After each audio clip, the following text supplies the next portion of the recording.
Gilas Pilipinas sasabak sa isang matinding laban.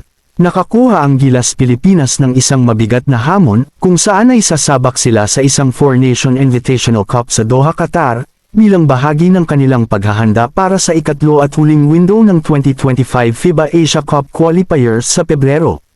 Nakatakdang laruin ng national team ang Qatar, Lebanon at Egypt sa second Doha Invitational Cup, isang friendly tournament na inorganisa ng Qatar Basketball Federation na gaganapin sa February 14 hanggang 16. Inanunsyo na ng Federation ang schedule ng mga laro na mangyayari sa Qatar University.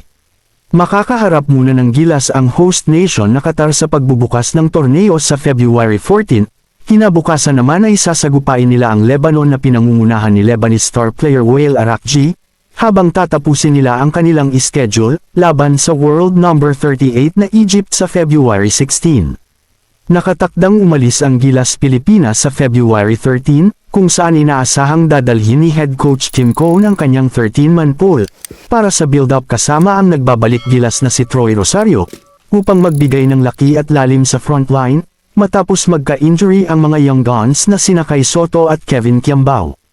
Inaasahang sasama rin sa biyahe, ang naturalized player na si Ange Kouame para humalili kay Japeth Aguilar na hindi makakasama sa training camp. Gayunpaman, tiniyak ni Coach Tim Cohn na ang veteran big man ay sasali sa koponan para sa kanilang road games laban sa Chinese Taipei at New Zealand.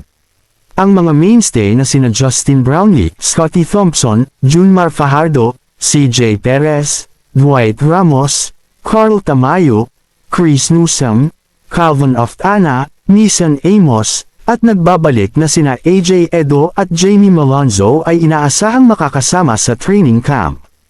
Umaasa si Coach Tim Cohn na sapat na ang mga friendly games para ihanda ang kanyang mga wards sa mahihirap na laro, lalo na't ang Chinese Taipei at New Zealand ay tiyak na naghahangad na makabawi sa mga Pinoy na nananatiling nag-iisang koponan na hindi pa natatalo sa kanilang grupo.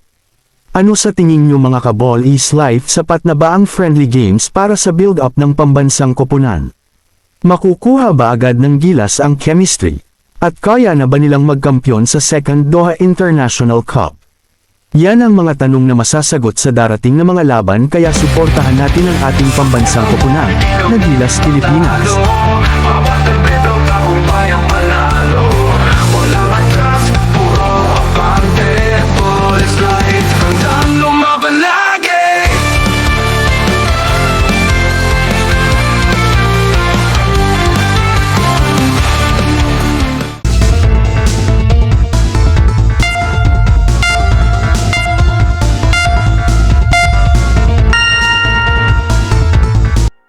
Ka ba sa mga basketball content?